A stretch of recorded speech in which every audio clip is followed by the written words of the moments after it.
The stagecoach rattled into Roswell, New Mexico on a scorching afternoon in August 1883, carrying a young woman whose Polish accent would change one cowboy's life forever, though neither of them knew it yet as the wheels kicked up dust that glowed golden in the relentless sun. Helena Zalewski pressed her handkerchief against her forehead, wiping away the perspiration that had been her constant companion since leaving Kansas City 3 days ago. The landscape here was different from anything she had ever known in Poland or even in the more civilized Eastern territories. Everything was brown and gold and seemingly endless, stretching out under a sky so blue it hurt to look at it. She was 22 years old, traveling alone to join her uncle's family who had established a small mercantile business in this frontier town. And she was terrified in a way she had not been even when crossing the Atlantic Ocean 2 years ago. The stagecoach driver called out something she could not quite understand, his English rapid and filled with words she had not yet learned. She clutched her carpetbag tighter and tried to steady her breathing as the vehicle slowed to a stop in front of a wooden building with a sign that read, Roswell Station. Through the dusty window, she could see a handful of people waiting, their faces shaded by wide-brimmed hats that seemed to be the uniform of this place. As Helena stepped down from the stagecoach, her boot caught on the hem of her dark traveling dress, and she stumbled forward. Strong hands caught her before she could fall, and she looked up into a weathered face belonging to a man who smelled of tobacco and whiskey. "Watch yourself, girl," he said, setting her upright with more force than gentleness. His eyes traveled over her dark dress and the small silver cross at her throat, and something dismissive flickered across his features. "Thank you," Helena said, the words coming out with the thick accent she could not shake no matter how hard she practiced. She rolled her R's too much, made the TH sound like a hard T. "I am looking for Zalewski store. You know this place?" The man's expression shifted to something that made her stomach tighten. He turned to his companion, a younger man with a cruel smile, and said something too quiet for her to hear. They both laughed. "Zalewski store," Helena repeated, louder this time, trying to speak more clearly. "My uncle, he owns this place, where I can find the Pollack shop," the older man said, jerking his thumb down the street. 2 blocks that way. "Though I do not know why you people keep coming here. We got enough foreigners already." Helena felt her cheeks burn, but she lifted her chin and picked up her carpetbag. "Thank you for help," she said with as much dignity as she could gather, and started walking in the direction he had indicated. Behind her, she heard one of them say in a mocking imitation of her accent, "Thank you for help," and they both dissolved into laughter again. She blinked back tears and kept walking, her bag heavy in her hand, the sun beating down on her bonnet. Roswell was not a large town, but it had a main street lined with wooden buildings that leaned slightly in the wind. She passed a saloon from which piano music drifted, a barber shop with a red and white pole outside, a building that proclaimed itself to be the office of the town marshal. People turned to stare as she walked by. Some nodded politely, but others whispered to each other, and she caught the word foreigner more than once. When she finally found her uncle's store, a modest establishment sandwiched between a seamstress shop and a feed store, she nearly cried with relief. The sign above the door read Zalewski General Goods in freshly painted letters. She pushed open the door, making a bell jingle above her head. "Helena!" Her Aunt Maria came rushing from behind the counter, her round face beaming. "You are here, thank God. We were so worried when the stage was late. Come, come, you must be exhausted." For the first time in days, Helena allowed herself to relax. Her aunt embraced her tightly, speaking in rapid Polish that felt like medicine after so much harsh English. Her Uncle Joseph emerged from the back room, wiping his hands on his apron, his smile wide beneath his thick mustache. "Welcome, welcome," he said, also in Polish. "You are here now, you are safe." "How was the journey?" "Long," Helena admitted, setting down her bag. "And the people here, they are not all friendly." Her aunt's expression tightened. "Yes, we have experienced this too, but do not worry, there are good people in Roswell as well, you will see. Come, let me show you where you will sleep. Tomorrow you can start helping in the store." That night, lying in the small room above the shop that would be her new home, Helena stared at the ceiling and listened to the unfamiliar sounds of this frontier town. Somewhere down the street, the saloon was still going strong, and she could hear laughter and music, and occasionally the sound of breaking glass. She thought about her mother back in Poland, about the village where she had grown up, about how different everything was here. She had come to America seeking a better life, the same dream that had brought so many across the ocean, but tonight she wondered if she had made a terrible mistake. The next morning, Helena woke to the sound of her aunt moving around downstairs, preparing to open the store. She dressed quickly in a simple calico dress her mother had made for her before she left Poland, pinned up her dark blonde hair and went downstairs to help. "Today I will teach you the prices and where we keep everything," Aunt Maria said, handing Helena a broom. "First we sweep, then we dust, then we organize the shelves. People come in early here before the day gets too hot." Helena set to work, and within an hour the store was clean and ready. Her uncle unlocked the front door just as the church bell down the street rang 7 times. Almost immediately, customers began trickling in. Most were polite enough, though Helena noticed that many of them looked at her with curiosity or suspicion. She tried to help where she could, fetching items from shelves, wrapping purchases in brown paper, but her limited English made communication difficult. When she could not understand what someone was asking for, she would fetch her aunt or uncle, and she saw the impatience on some of the customers' faces. Around mid-morning, a group of 3 women came in, their dresses fashionably cut and their hair elaborately arranged. They spoke in loud voices about needing fabric and thread, and Aunt Maria hurried to help them. Helena hung back, continuing to organize canned goods on a shelf. "I hear they brought in a relative from the old country," one of the women said, not bothering to lower her voice. "Another one who can barely speak English." "It is a shame," another agreed. "They should learn to speak properly before they come here. This is America after all." "I tried to ask the girl something yesterday, and she just stared at me with those big eyes like a confused cow," the third woman said, and they all tittered. Helena's hands shook as she placed a can of peaches on the shelf. She wanted to turn around and tell them she could understand more than they thought, that she was trying her best, that learning a new language was not as simple as they seemed to believe. But she bit her tongue and continued working, blinking back the sting in her eyes. Aunt Maria's voice came sharply from across the store. "Ladies, if you do not wish to purchase anything, perhaps you should continue your conversation elsewhere. My niece works very hard and deserves respect." There was a moment of affronted silence, then the rustle of skirts as the women left the store in a huff. Helena turned to see her aunt's face flushed with anger. "Do not listen to them," Aunt Maria said in Polish. "They are small-minded women with nothing better to do than gossip. You are worth 10 of them." But the damage was done. Helena spent the rest of the morning feeling self-conscious about every word she spoke, every mistake she made. When a customer asked her where the molasses was, and she accidentally directed him to the meal instead, he rolled his eyes and muttered something about foreigners under his breath. It was nearly noon when the door opened, and a different kind of person walked in.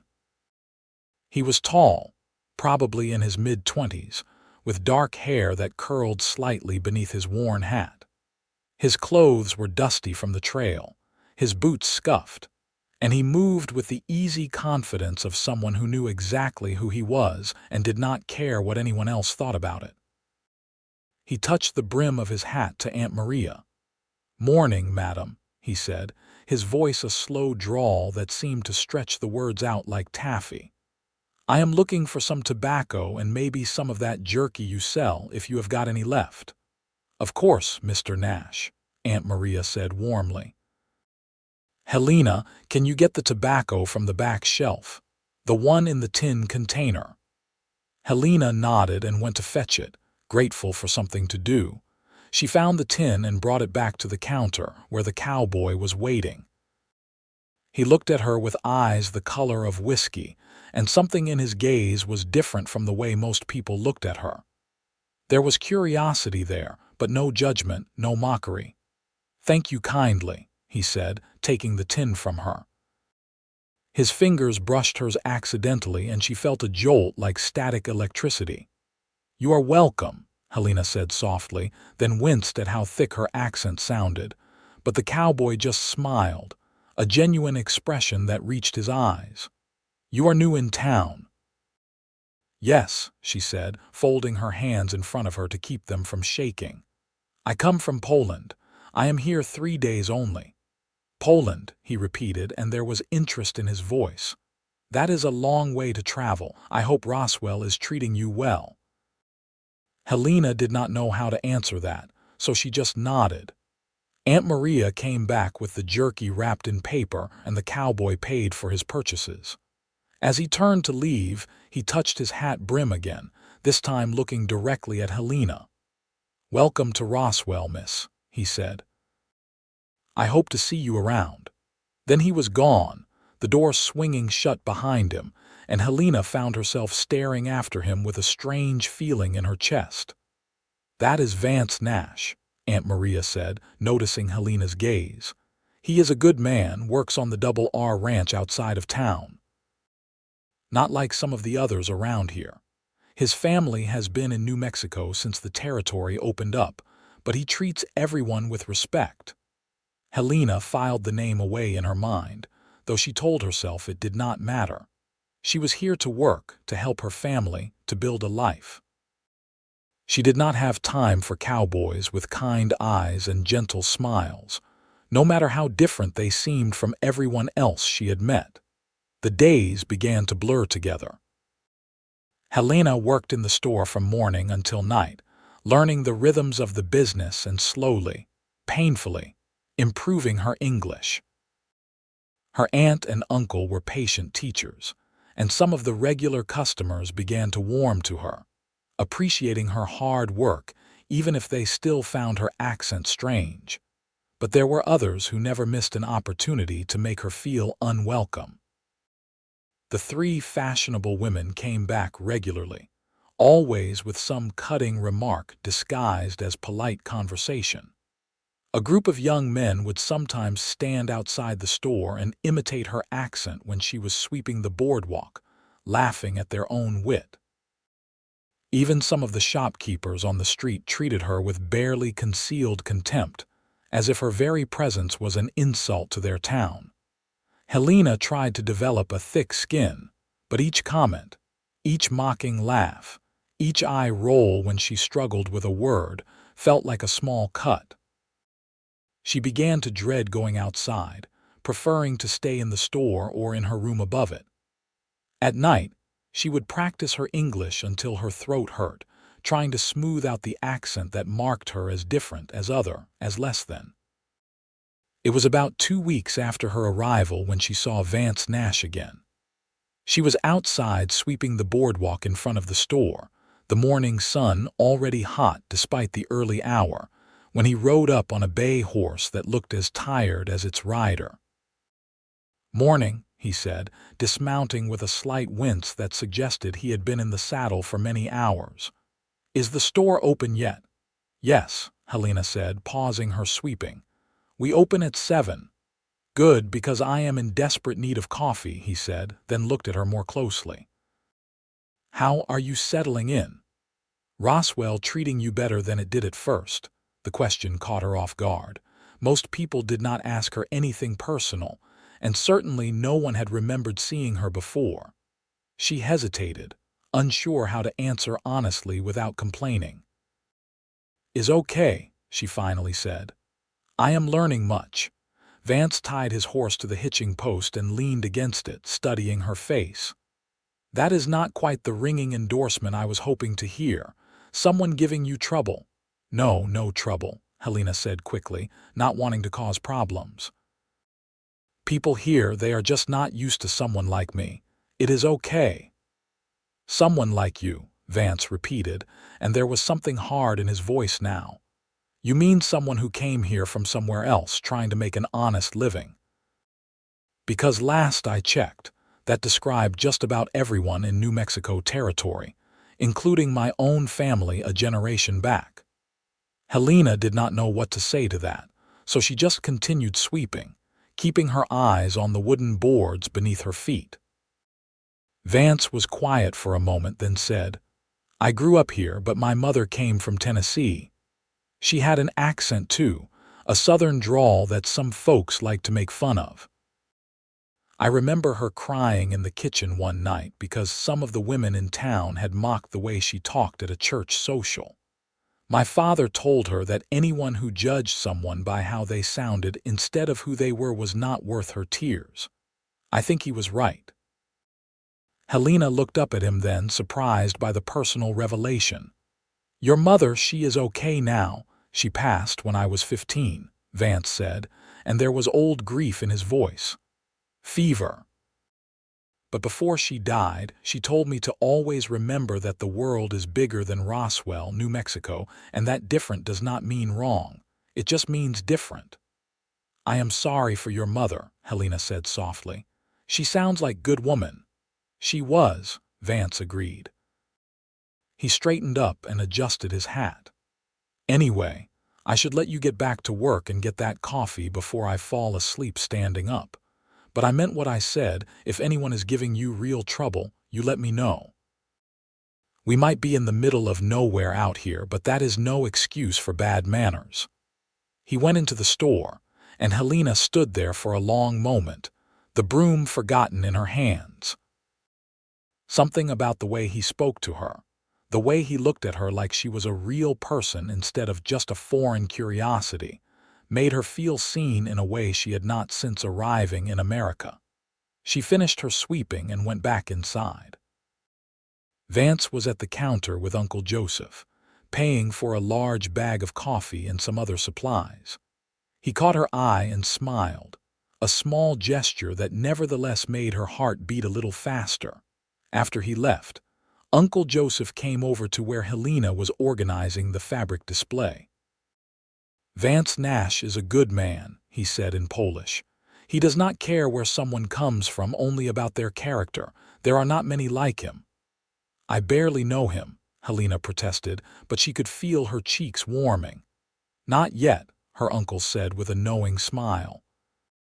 "But perhaps that will change." Helena tried to dismiss the idea, but over the following weeks, Vance became a regular presence at the store. He always seemed to need supplies, though Helena suspected he was coming in more often than was strictly necessary. He would take his time browsing, and he always found a reason to strike up a conversation with her. At first, she was nervous around him, self-conscious about her accent and her limited vocabulary. But Vance never showed any impatience when she struggled for words. He would wait quietly while she worked through a sentence, and if she could not find the right word, he would help her without making her feel stupid. When she said something incorrectly, he would gently repeat it back the right way, not as a correction but as part of the natural flow of conversation. "You learn fast," he told her one afternoon in early September, after she had successfully navigated a complicated discussion about the weather. "A lot of folks who have been speaking English their whole lives do not use the language half as well as you do already." "I make many mistakes," Helena said, shaking her head. "Everyone makes mistakes," Vance replied. That is how we learn. Besides, I like the way you talk. It is musical, like every sentence is a little song. Helena felt her face go hot. Others do not think this. They think I sound stupid. Vance's expression darkened. Anyone saying that is the stupid one, not you. You are speaking your second language, maybe your third for all I know. How many languages do they speak? One, and barely that. Three, Helena admitted. Polish, German, and now English. In Poland we live close to border, so we need German for trading. 3 languages, Vance said, shaking his head in wonder. See, that right there makes you smarter than most people in this town, me included. I can barely handle one language properly. Your English is very good, Helena said, confused. That is kind of you to say, considering it is the only language I speak, Vance said with a grin. What I mean is, you have got no reason to feel bad about your accent or anything else. You are doing something incredible, building a whole new life in a place completely different from where you grew up. That takes courage. Helena ducked her head, not used to such direct praise. I only do what I must do. My family needs help here.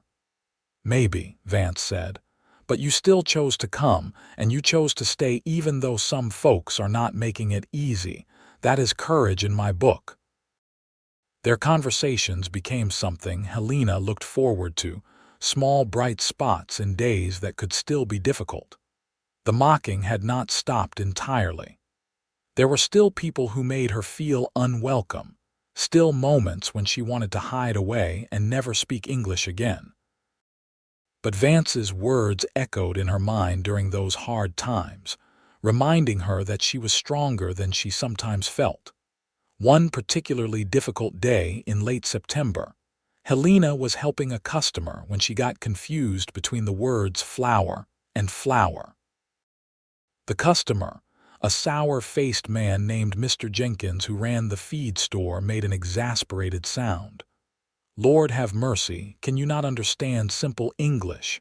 He snapped. I said flour, not flour. Flour, flour, what you bake bread with. Are you simple-minded or just foreign? Helena felt tears prick her eyes, but before she could respond, another voice cut in from near the door. That is enough, Jenkins. Vance strode across the store, his face harder than Helena had ever seen it. She understood you just fine. She just got 2 words mixed up that happened to sound almost identical. Could have happened to anyone. I was not talking to you, Nash, Jenkins said, turning to face him. Well, I am talking to you, Vance replied, his voice dangerously quiet. And I am telling you that you do not get to speak to her like that. You want flour, you ask for it politely, and you wait while she gets it for you. You do not want to be polite. You can get your flour somewhere else. This is not even your store, Jenkins blustered. No, but it is a store I frequent, and the people who run it are friends of mine. That means something to me, even if basic human decency does not mean anything to you. Jenkins's face had gone red. He looked like he wanted to argue further, but something in Vance's stance made him reconsider. He grabbed the bag of flour that Helena had finally retrieved and slammed his money on the counter. This town is going to hell, he muttered, and stormed out. Helena stood frozen, the encounter having happened so fast she barely processed it. Vance turned to her, and his expression immediately softened. Are you all right? He asked. She nodded, not trusting her voice. The kindness after such cruelty was almost harder to bear than the cruelty itself, and she felt the tears she had been holding back start to spill over. Hey, Vance said gently, producing a clean handkerchief from his pocket and offering it to her. He is not worth your tears. He is a mean old buzzard who has not had a kind word for anyone in the 26 years I have known him. I am sorry, Helena managed, wiping at her eyes. I should not cry is stupid. It is not stupid, Vance said firmly. You are dealing with a lot, and people like Jenkins make it harder than it needs to be. You have every right to cry if you want to." Helena took a shaky breath, trying to compose herself. The store was empty except for the two of them, her aunt and uncle having gone to the bank to make a deposit. "Why you are so kind to me?" she asked. "You do not know me." Vance was quiet for a moment, and when he spoke, his voice was thoughtful. "I guess because when you speak with that accent everyone likes to mock, you sound like home to me." Helena looked up at him, confused. "Home? But I am from Poland. You are from here." "Not that kind of home," Vance said, and now he was the one who looked a little uncomfortable, like he was saying more than he intended. "I mean the kind of home that is not a place, but a feeling.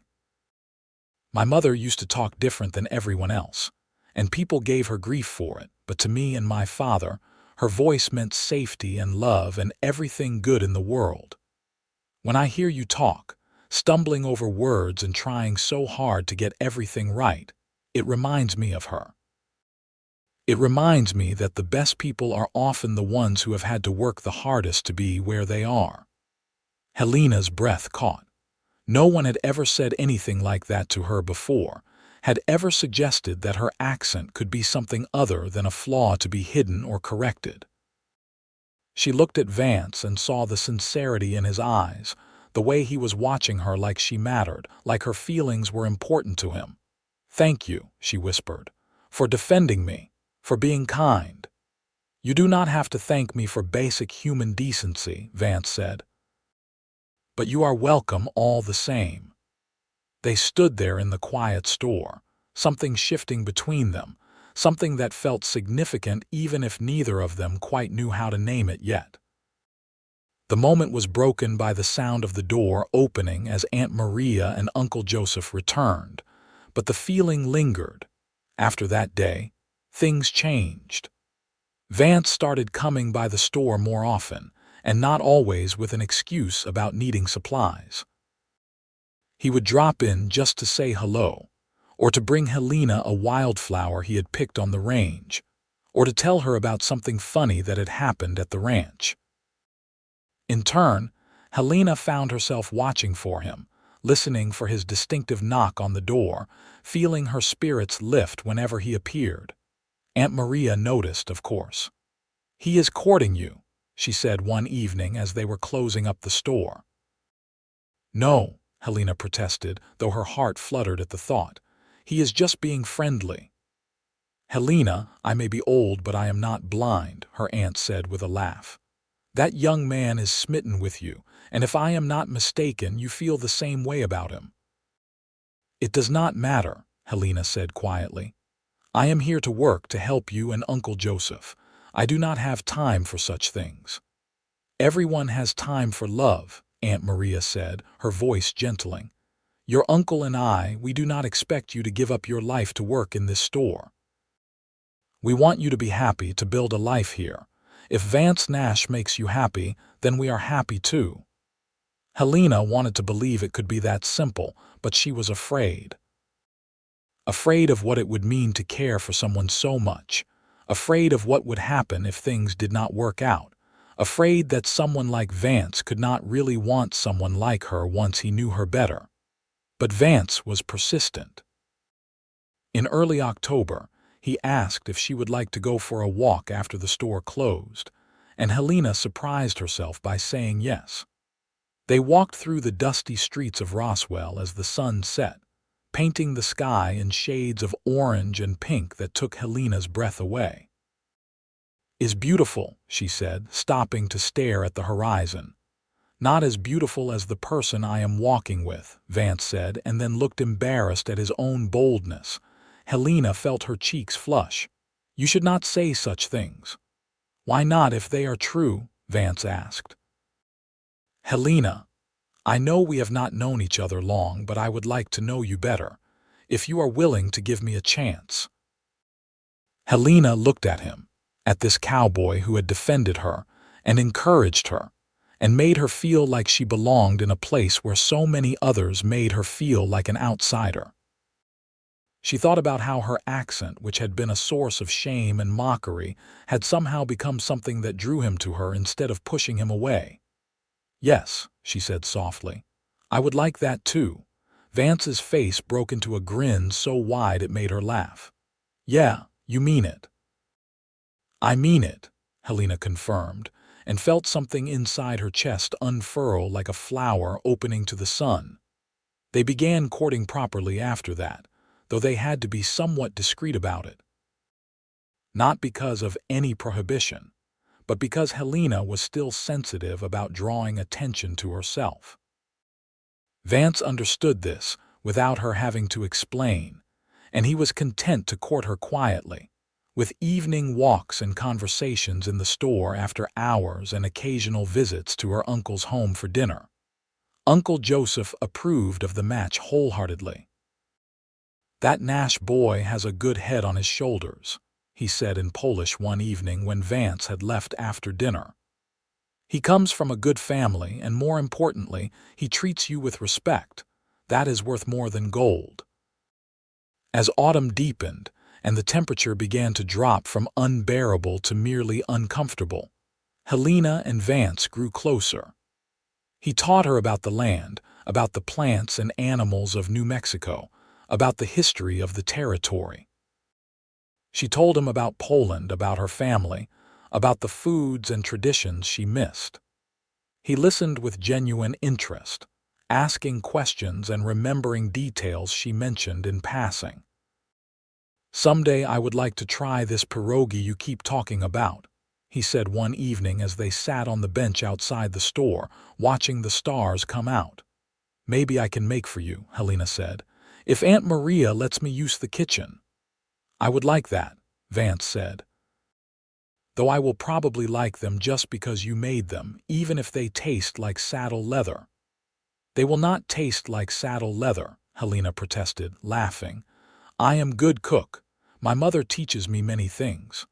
"I am sure you are," Vance said, his voice warm. "You seem to be good at everything you try."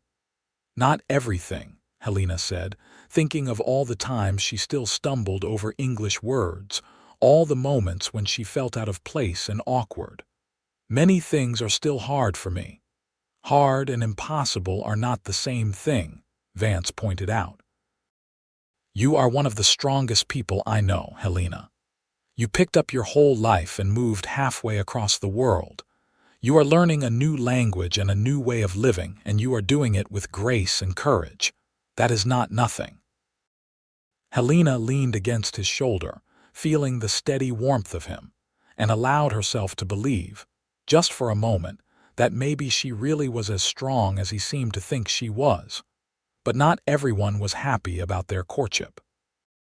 The three fashionable women who had mocked Helena from the beginning were particularly vocal in their disapproval. She overheard them one day in the store, not even bothering to lower their voices. "It is a shame," one of them said. "Vance Nash could have any girl in town, and he chooses the foreign one who can barely string a sentence together." "I hear she has bewitched him somehow," another added. "That is the only explanation. No sensible man would choose someone like that over a proper American girl." "My daughter Alice is heartbroken," the third woman said. "She has been sweet on Vance for years, and now he barely looks at her, all because of that Polish girl." Helena felt sick to her stomach. She had known there would be talk, but hearing it so directly was painful. Worse was the fear that they might be right, that Vance would eventually realize he could do better than a foreign shop girl with an accent. When Vance came by that evening, she was quieter than usual. He noticed immediately. "What is wrong?" he asked, his brow furrowing with concern. "Nothing," Helena said, but her voice lacked conviction. "Helena," Vance said gently, taking her hand. "Talk to me. Something is bothering you." She hesitated, then told him what she had overheard. As she spoke, she watched his expression grow darker. "Those old hens have nothing better to do than gossip," he said angrily. "And Alice Morton has not been sweet on me. Her mother has been trying to marry her off to anyone with a ranch and a pulse." I have never had any interest in Alice or anyone else in this town. Not until you. But they say you could do better, Helena said, hating how small her voice sounded. That I am not good enough for you. Vance pulled her closer, his hands warm on her shoulders. Listen to me, Helena Zalewski. You are not just good enough for me. You are too good for me. You are smart and kind and brave, and you work harder than anyone I know. You are trying to build a life in a place where people make that harder than it should be, and you do it with dignity and grace. Any man would be lucky to have you, and I am the luckiest man in New Mexico territory because you chose to give me a chance. Tears spilled down Helena's cheeks, but this time they were not tears of shame or hurt.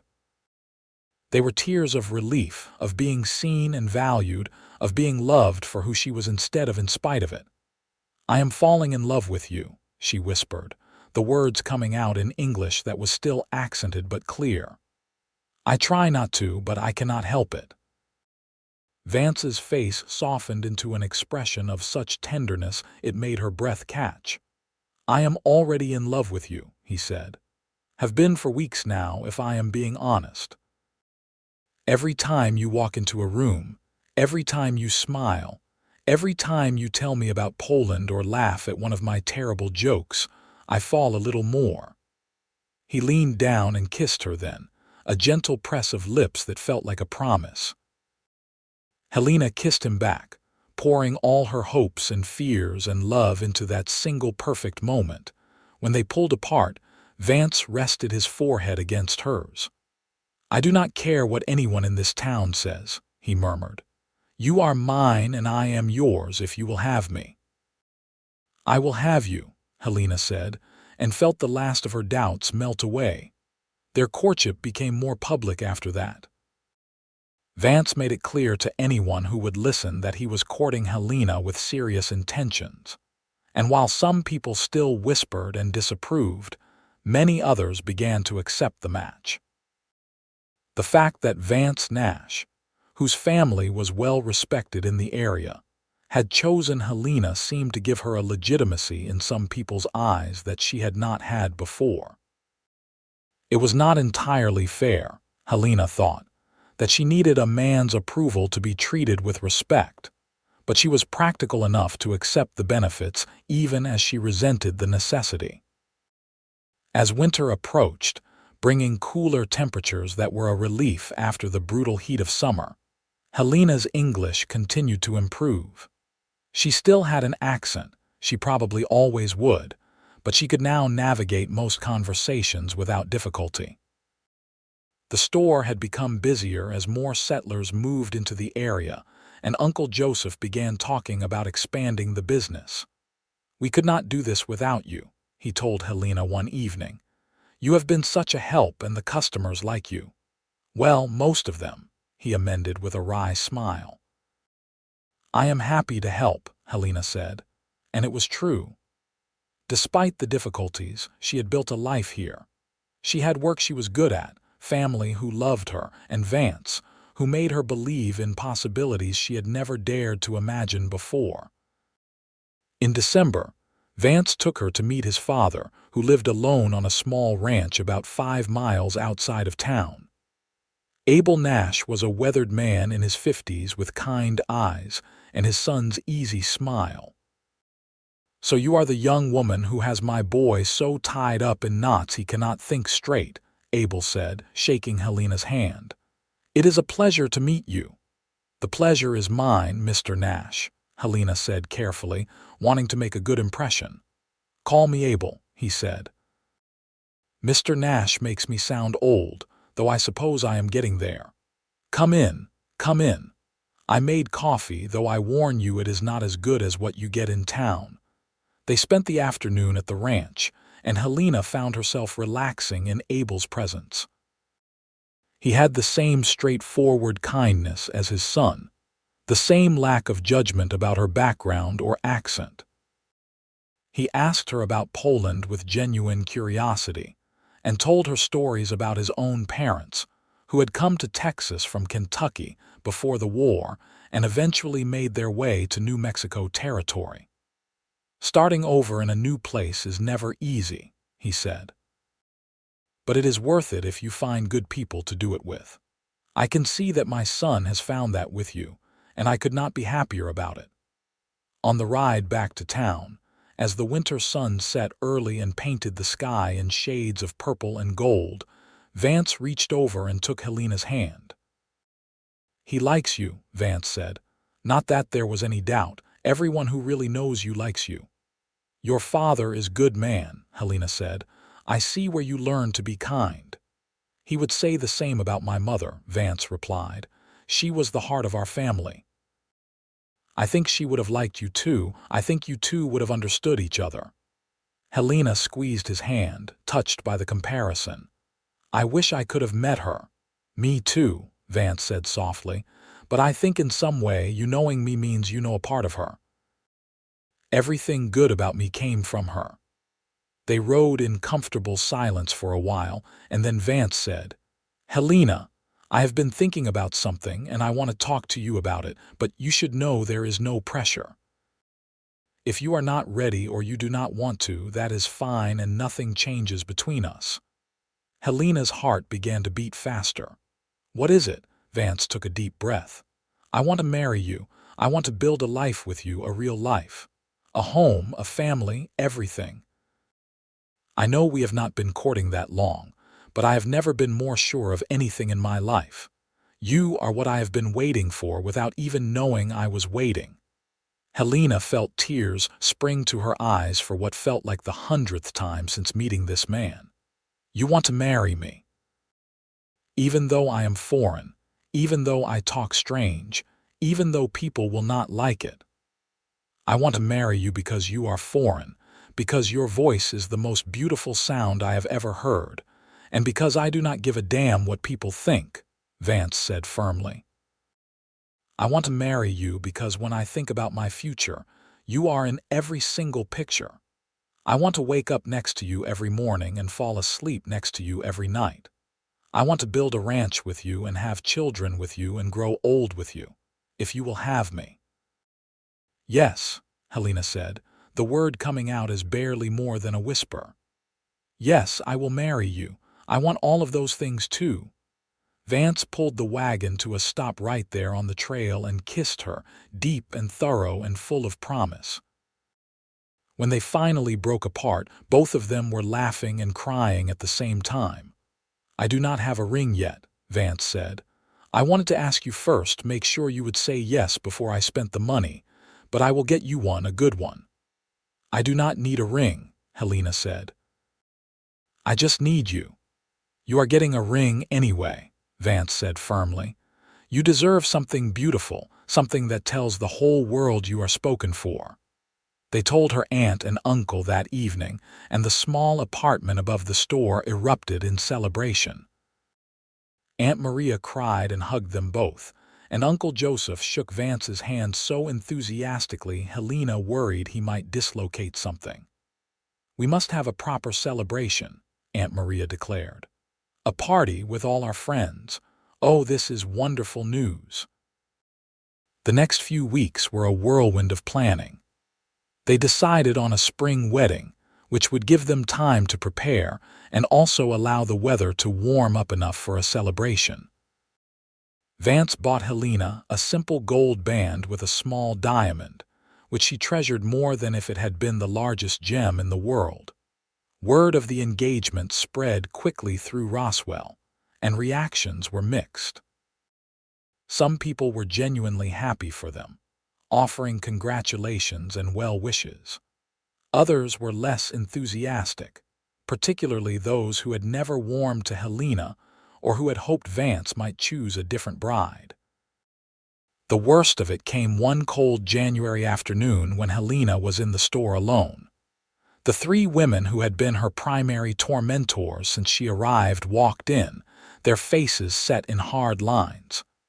We heard the news about your engagement, the leader of the group, Mrs. Morton, said coldly.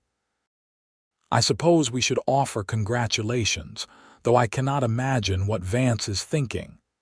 Helena straightened her spine and met the woman's gaze. Thank you, she said, keeping her voice level. Is there something I can help you with today? You can help us by understanding that you are making a mistake, Mrs. Morton said. You are not one of us, and you never will be. Do you really think you will be happy here, constantly reminded that you do not belong? Do you think Vance will be happy, constantly defending you against people who know better? I think Vance will be happy because we love each other, Helena said, her accent thickening slightly with emotion but her words clear. And I think the people who matter will accept us. The people who do not, they do not matter. How dare you, one of the other women hissed. We are trying to help you see reason. No, Helena said, and there was steel in her voice now. You are trying to make me feel small because I am different from you, but I am not small. I am brave enough to leave everything I know and build a new life. I am strong enough to learn a new language and work hard every day. I am woman enough to win the heart of a good man who loves me for who I am. What are you brave enough to do? What have you built? All I see is 3 women with nothing better to do than try to tear down someone else's happiness because you have so little of your own. The women stared at her in shocked silence. Helena had never stood up to them so directly before, had always tried to be polite and quiet and not make waves. But something had shifted in her. She was tired of being made to feel less than, tired of apologizing for existing, tired of letting other people's cruelty go unanswered. I think you should leave now, Helena said quietly. And if you come back, it will be to shop politely or not at all. I am done accepting your disrespect in my family store. Mrs. Morton's face had gone red with anger and embarrassment. You will regret this, she said. Mark my words, this whole town will turn against you. Then I will have learned who my true friends are, Helena replied. Good day, ladies. They left in a flurry of indignant whispers, and Helena stood behind the counter, her hands shaking but her heart light. She had stood up for herself, and it felt glorious. When Vance came by later that evening and she told him what had happened, he picked her up and spun her around in a circle, both of them laughing. That is my girl, he said proudly. I knew you had that fire in you. Those old bats needed to be put in their place. I was afraid, Helena admitted. But then I think about you and about our future, and I realize I cannot let them make me afraid anymore. We have too much good ahead of us to waste time on people like that. That is exactly right, Vance said, kissing her soundly. And you know what? Half the town is probably cheering you on right now. Those women are not nearly as popular as they think they are. He was right. In the days that followed, several people made a point of coming into the store to tell Helena they had heard about the confrontation and thought she had handled it well. Even some people who had been cool to her before began to warm up, as if her standing up for herself had somehow earned their respect in a way her quiet diligence had not. The months leading up to the wedding flew by. Helena and Aunt Maria sewed a wedding dress, a simple but beautiful gown of ivory cotton with lace at the collar and cuffs. Vance and his father built a small house on a piece of land Abel gave them as a wedding gift, a sturdy 2-room structure that would be their first home. Uncle Joseph expanded the store, which was doing well enough that he could afford to hire an additional clerk, meaning Helena would be free to help Vance with the ranch after they married. On a warm April morning in 1884, Helena Zalewski married Vance Nash in a ceremony at the small Catholic church in Roswell. She wore her handmade dress and carried wildflowers that Vance had picked for her that morning. Her uncle walked her down the aisle, and Vance waited at the altar in his best suit, his eyes shining with emotion as she approached. The priest, Father Miguel, conducted the ceremony in English and Polish, which made Helena's aunt cry. When it came time for the vows, Vance took Helena's hands in his and spoke clearly so everyone could hear. Helena, when you first came to Roswell, I watched you be brave every single day. You faced a new world with courage and grace, and you made me believe in the kind of love I thought only existed in stories. You sound like home to me, and you always will. I promise to love you, to honor you, to stand by you no matter what comes our way. You are my heart, my home, and my future, and I will spend every day of my life trying to be worthy of you." Helena was crying openly now, but she managed to say her own vows, her accent as strong as ever but her voice steady. "Vance, you teach me that different is not wrong, that I do not have to be small to be loved. You make me brave. You make me believe I can do anything. I promise to love you with all my heart, to build a life with you, to be your partner in everything. You are my home, the place where I belong. I will love you always." They sealed their vows with a kiss, and the small church erupted in applause. As they walked back down the aisle hand in hand, Helena caught sight of Mrs. Morton and her friends sitting in a back pew, their faces tight with disapproval. But she also saw far more people smiling and cheering, genuinely happy for them, and she realized that Vance had been right all along. The people who mattered would accept them, and the people who did not accept them did not matter. The celebration afterward was held at the store, which Uncle Joseph had decorated with ribbons and flowers. There was food and music and dancing, and Helena found herself surrounded by people who had become friends over the past months. Even some of the people who had been cold to her at first came up to offer congratulations, their attitudes softened by time and by seeing how happy she and Vance were together. As the sun set and the party began to wind down, Vance pulled Helena aside. "Ready to go home, Mrs. Nash?" he asked, and the name sent a thrill through her. "Yes," she said. "Let us go home." They rode out to their new house in Vance's wagon, the same wagon they had been in when he proposed. The house looked small and perfect in the fading light, with smoke rising from the chimney where Abel had started a fire for them earlier. "It is not much yet," Vance said as he helped her down from the wagon, "but we will make it into something wonderful together." "It is already wonderful because it is ours," Helena said. That night, as they lay together in their new bed in their new home, Helena thought about how far she had come. A year ago, she had been a frightened girl stepping off a stagecoach in a strange land where people mocked her accent and made her feel unwelcome. Now, she was a married woman with a home and a future, and a man who loved her not in spite of her differences, but because of them. "What are you thinking about?" Vance asked, running his fingers through her hair. "About how happy I am," Helena said. "About how I almost gave up so many times, but I am glad I did not." "I am glad too," Vance said. "So glad you came here, so glad you stayed, so glad you gave me a chance." "I am the lucky one," Helena insisted. "How about we are both lucky?" Vance suggested. "We found each other against all odds, and now we get to spend the rest of our lives together. That is pretty lucky for both of us." Helena smiled and snuggled closer to him. "Yes," she agreed. "We are both very lucky."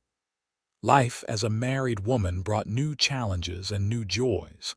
Helena divided her time between helping at the store and working on their small ranch. Vance taught her to ride, and though she was nervous at first, she eventually came to love the freedom of galloping across the open land. She learned about cattle and horses, about mending fences and managing the practical aspects of ranch life.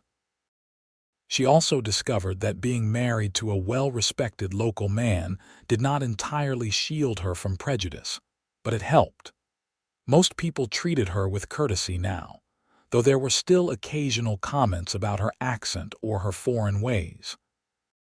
The difference was that she no longer let those comments wound her. She knew who she was and what she was worth, and the opinions of small-minded people could not touch that knowledge. In the fall of 1884, Helena discovered she was pregnant. She was both thrilled and terrified. wondering how she would manage motherhood in a land so different from where she had been raised. But Vance was over the moon with excitement, and his enthusiasm helped calm her fears.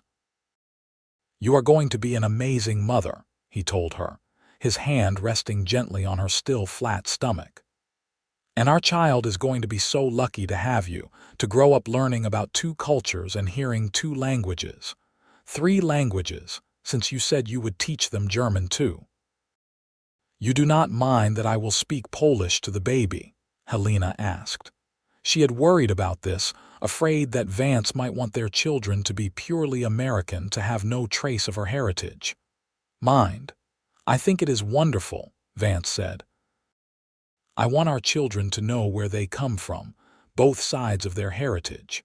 I want them to be proud of their mother and everything she represents." As Helena's pregnancy progressed, Aunt Maria was a constant source of advice and support, sharing the wisdom she had gained from raising her own children. Abel Nash carved a beautiful cradle from oak, his weathered hands creating something that would be a family treasure. Even some of the women in town who had been coolest to Helena began to warm to her now that she was going to be a mother, as if this somehow made her more relatable. Helena gave birth to a healthy baby boy in May of 1885. They named him Samuel Abel Nash, Samuel for Vance's grandfather and Abel for Vance's father. The baby had his father's dark hair and his mother's blue eyes, and Vance declared him the most perfect child ever born.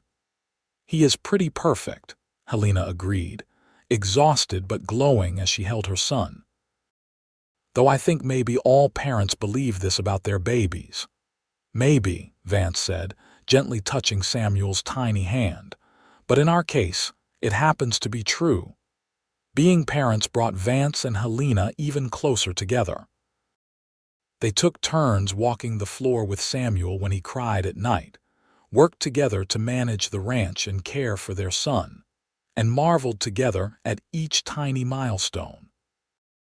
When Samuel was 6 months old and Helena spoke to him in Polish, Vance did not seem the least bit bothered that he could not understand what she was saying. "He needs to know your language," Vance said. "He needs to know all of who he is." Life settled into a rhythm. The ranch prospered, thanks to good weather and hard work. Uncle Joseph's store continued to grow, and Helena still helped out when she could, now bringing Samuel with her in a basket that she kept behind the counter. The town of Roswell itself was growing too, with new families arriving regularly and new businesses opening. By the time Samuel was walking and starting to talk, Helena's English had improved to the point where most strangers could not tell she was foreign until she had been speaking for several minutes. But she never lost her accent entirely, and she no longer wanted to. It was part of who she was, a marker of the journey she had taken and the courage it had required. In the spring of 1887, Helena gave birth to their second child, a daughter they named Rose Marie, the first name for the town where they had met and fallen in love, the second for Vance's mother. Rose had her father's whiskey-colored eyes and her mother's blonde hair, and she was a cheerful baby who rarely cried. "2 perfect children," Vance declared. "We are the luckiest people in New Mexico territory." "In the whole country," Helena corrected, and they both laughed. As the years passed, the Nash family continued to grow and thrive. Samuel grew into a bright, curious boy who loved horses and asked endless questions about everything. Rose was more reserved but equally intelligent, with a gift for languages that thrilled her mother. Helena taught both children Polish and German alongside English, and Vance learned a few phrases in each language, so he would not be left out of family conversations entirely. The ranch expanded as well. With Abel's help and guidance, Vance built their herd and their reputation, becoming known for quality cattle and honest dealing. They added rooms to their house as the family grew, and Helena planted a garden that produced vegetables even in the harsh New Mexico climate. In 1889, they had a third child, another boy they named Daniel Joseph. Daniel for Vance's uncle who had died in the war, and Joseph for Helena's uncle, who had given her a home when she first came to America. Uncle Joseph was so moved by the gesture that he wept openly when they told him. Life was not without its challenges. There were droughts that threatened the cattle, illnesses that swept through the town, the constant hard work that came with ranch life.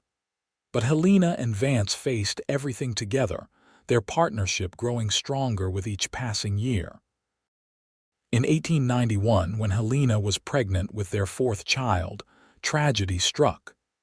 Abel Nash, who had been such a steady presence in their lives, died suddenly of a heart attack while checking on his cattle. The loss devastated Vance, who had been extremely close to his father.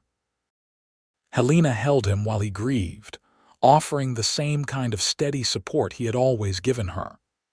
"He was so proud of you," she told Vance one night as they lay in bed, her pregnant belly large between them. "He told me many times how proud he was of the man you are, the father you are, the husband you are." "I hope I lived up to what he taught me," Vance said, his voice rough with emotion. "You did," Helena assured him. "You do every single day." Their fourth child, a girl they named Mary Grace, was born 3 months after Abel's death. Grace for the grace Abel had always shown others, Mary because Helena had always loved the name. The baby brought light back into a house that had been shadowed by grief, and Vance threw himself into being a father to his 4 children with renewed dedication. As the 1890s progressed, Roswell continued to grow and change. The railroad came through in 1894, bringing more people and more opportunities. The town that had once felt like the edge of the world began to feel more connected to the rest of the country. Helena watched these changes with interest, sometimes nostalgic for the smaller, simpler town she had first arrived in, but mostly grateful for the progress. Her relationship with the town had changed over the years as well. She was no longer the foreign outsider, but a respected member of the community. She served on the board of the new school that was built in 1895, using her knowledge of multiple languages to help immigrant children adjust. She organized charitable efforts through the church, and she became known as someone who would help anyone in need regardless of where they came from. The women who had once mocked her most cruelly had mostly faded from her life. Mrs. Morton had moved away with her husband to Texas. The other 2 had grown older and quieter, and on the rare occasions when Helena encountered them, they were polite if not warm. Helena found she no longer cared about their approval or lack thereof. She had built a life she was proud of, and that was enough. In 1897, Uncle Joseph decided to retire from running the store, and he offered to sell it to Helena and Vance. After much discussion, they agreed, with the understanding that Vance would continue to manage the ranch while Helena ran the store with the help of hired clerks. It was a big undertaking, but they had never been afraid of hard work. "Your uncle would be proud," Vance told Helena on the day they officially took ownership. "Look how far we have come from that first day when I walked in to buy tobacco and found the most beautiful woman I had ever seen." "You did not know I was beautiful that first day," Helena teased. "I was dusty from travel and probably looked terrible." "You looked like everything I had been waiting for," Vance said seriously. "And I was right. You were." By the turn of the century, Samuel was 15 and already working the ranch alongside his father, a tall, strong young man who had his father's work ethic and his mother's linguistic gifts. Rose was 13 and talked about becoming a teacher, inspired by her mother's work with immigrant children. Daniel was 11 and obsessed with horses, spending every spare moment in the barn. Mary Grace was 9 and showed signs of being the most like Helena, with a quiet strength and determination that impressed everyone who knew her. Helena was 39 years old, no longer the frightened young woman who had stepped off the stagecoach in 1883. She was a successful businesswoman, a respected member of the community, a mother of 4, and the wife of a man who still looked at her like she hung the moon. On their 16th wedding anniversary in April of 1900, Vance took her back to the spot where he had proposed, a particular bend in the trail where you could see for miles across the New Mexico landscape. 16 years, he said, holding her hand as they looked out at the sunset. And I love you more now than I did on the day we married. I did not think that was possible, but it is. I love you more too, Helena said, leaning against him. You gave me a home when I felt like I belonged nowhere. You made me believe I was worthy of love. You gave me a family and a life beyond anything I dreamed was possible. You gave me all of that too, Vance said. You taught me that the most important things in life are not where you come from or how you sound, but who you are and how you treat people. You made me a better man, Helena. You made me want to be worthy of you. They stood there in the fading light, two people who had found each other against all odds and built something beautiful together. Behind them was a life of hard work and joy, of challenges overcome and prejudices defeated. Ahead of them was whatever the new century would bring, and they would face it together as they had faced everything else. You ever regret it? Vance asked suddenly.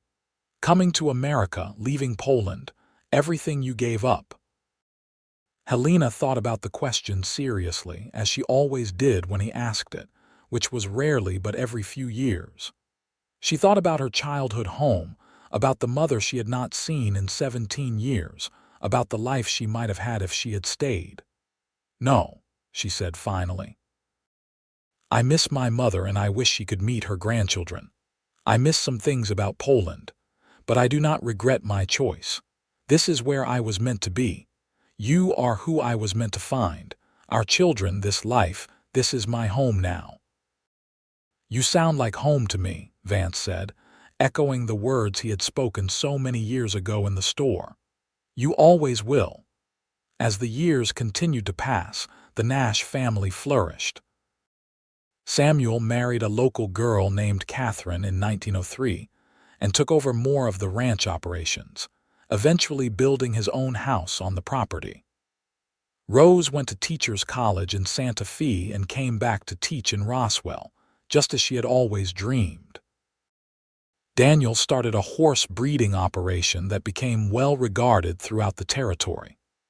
Mary Grace showed an aptitude for business and began helping Helena run the store.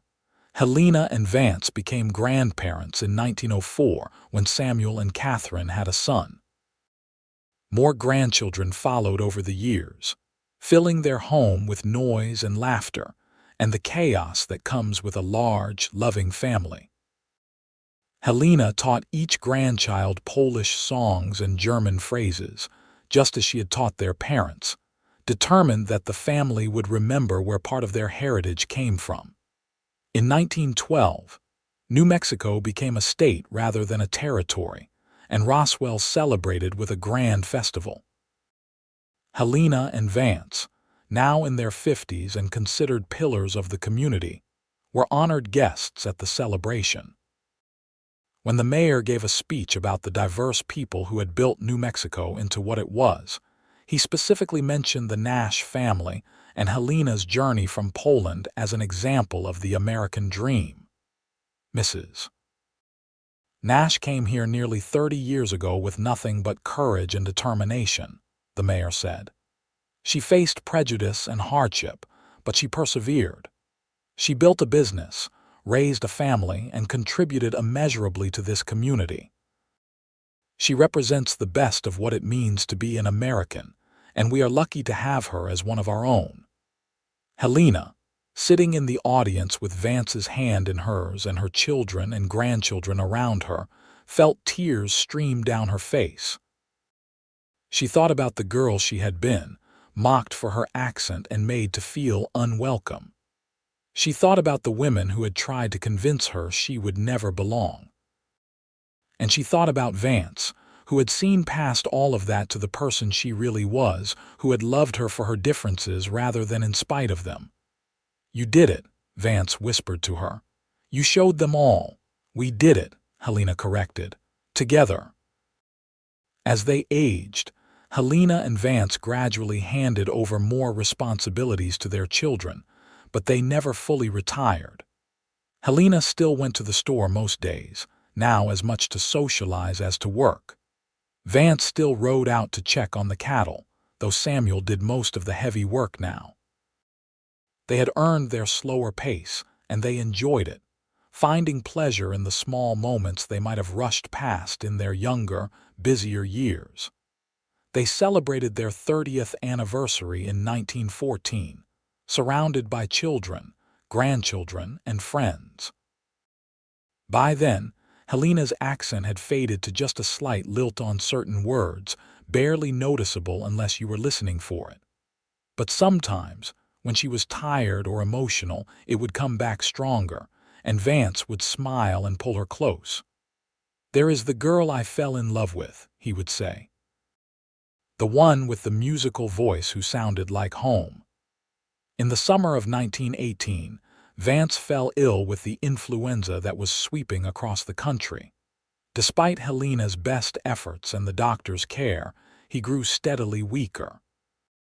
On a warm August evening, with Helena holding his hand and their children gathered around the bed, Vance Nash took his last breath. Helena felt like her world had ended. For 34 years, Vance had been her partner, her love, her home. The grief was overwhelming, a physical pain that made it hard to breathe. But even in her darkest moments, she could hear his voice in her memory, telling her how strong she was, how brave, how capable of facing anything. She made it through the funeral with dignity, supported by her children and the community that had become her home. Person after person came up to tell her stories about Vance, about his kindness, his generosity, his unwavering love for his wife and family. The woman who had once been scorned for being foreign was now surrounded by people who loved and respected her, and she knew Vance would have been proud. In the years that followed, Helena threw herself into her family and her work. She helped her grandchildren with their homework, teaching them Polish and German as she had taught their parents. She continued to run the store, now with Mary Grace as a full partner. She volunteered at the church and the school, and she became a source of wisdom for younger immigrant women who were facing the same challenges she had faced decades earlier. "It will get better," she would tell them in whatever language they spoke. "It seems impossible now, but you are stronger than you know. You are brave enough to be here, which means you are brave enough to make it through the hard times. Do not let anyone make you feel small. You are remarkable, and someday everyone will see it." On Helena's 63rd birthday in 1922, her family threw her a grand celebration. All 4 of her children were there with their spouses and children. Several of her grandchildren had children of their own now, making Helena a great-grandmother. As she looked around the room at the family she and Vance had created, she felt a profound sense of peace. "I wish Papa was here," Rose said, echoing what everyone was thinking. "He is here," Helena said softly. "He is in all of you." In Samuel's work ethic, in Rose's kindness, in Daniel's love of the land, in Mary Grace's strength. He is in your children and in their children. He will always be here. As Helena entered her 70s, she began to slow down more noticeably. She finally retired from the store completely, leaving it in Mary Grace's capable hands. She spent her days in the house she and Vance had built, the house they had raised their children in, surrounded by memories and visited frequently by family. One spring afternoon in 1927, As she sat on her porch watching the New Mexico sunset paint the sky in familiar shades of orange and pink, Samuel came to sit beside her. "What are you thinking about, Mama?" he asked. "About your father," Helena said. "About the day I met him. About how scared I was when I first came here and how he made me feel like I belonged. About how lucky I was to find him." "We were the lucky ones," Samuel said, "to have you both as parents. You showed us what real love looks like, what partnership means, what it means to face life's challenges together." Helena patted his hand. "You were good children. You are good adults. Your father and I, we were very blessed."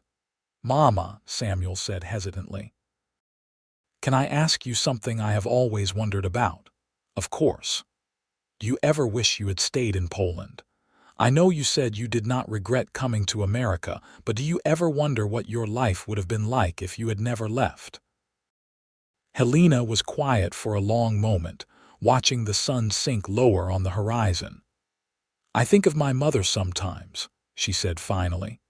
"She died when you were young, before I could ever afford to go back to visit. I regret that I never saw her again, that she never met you children. But do I wish I had stayed? No, my life was here. My heart was here. Your father was here. Everything that mattered most was here."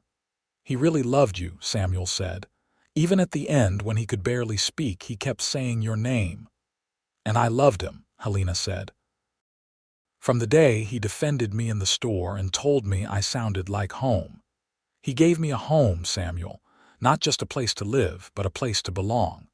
That was the greatest gift anyone ever gave me." They sat together in companionable silence as the sun disappeared, and the stars began to emerge. The same stars that had shone over Poland and still shone over New Mexico, connecting her past to her present in a way that felt complete. Helena Zalewski Nash lived to the age of 74, passing peacefully in her sleep in the spring of 1933, in the house she had shared with Vance for so many years. She was surrounded by family to the end, never alone, always loved. Her funeral was one of the largest Roswell had ever seen, with people coming from all over the state to pay their respects to a woman who had touched so many lives. They buried her next to Vance in the Roswell cemetery, under a headstone that read Helena Zalewski Nash, beloved wife, mother, grandmother, and great-grandmother. She found her home and made a home for many. But Helena's legacy lived on in ways that went far beyond her gravestone. Her children prospered and raised families of their own, teaching their children the lessons Helena had taught them about courage, perseverance, and the value of treating everyone with respect regardless of where they came from. The store she had helped build continued to operate for another 2 generations, a fixture of Roswell and a reminder of immigrant contribution to the American West. The stories of Helena and Vance became family legend, passed down from generation to generation. Great-grandchildren who never met them grew up hearing about the cowboy who had defended the foreign girl with the accent, who had told her she sounded like home, who had loved her fiercely and completely for 34 years. They heard about how Helena had faced prejudice and mockery, but had never let it break her, how she had built a life of dignity and meaning in a place that had not always welcomed her. And in that way, Helena and Vance's love story never really ended. It lived on in the lives they had touched, the family they had created, and the example they had set. They had proven that love could transcend differences, that courage could overcome prejudice, and that home was not about where you came from but about where you built your life and who you built it with. In the end, that was their greatest legacy. Not the ranch or the store or the material things they had accumulated, but the proof that 2 people from different worlds could find each other, could choose each other, and could build something beautiful together that would last long after they were gone. Helena had crossed an ocean and half a continent to find her home, and she had found it not in a place, but in the man who had seen past her accent to the person she really was, who had loved her for her differences, and who had given her the greatest gift possible, the gift of belonging. Their story became a reminder that in the Wild West, as in all places and all times, the most important thing was never where someone came from or how they sounded, but the content of their character and the love in their heart. And by that measure, Helena Zalewski and Vance Nash had been two of the richest people who had ever lived.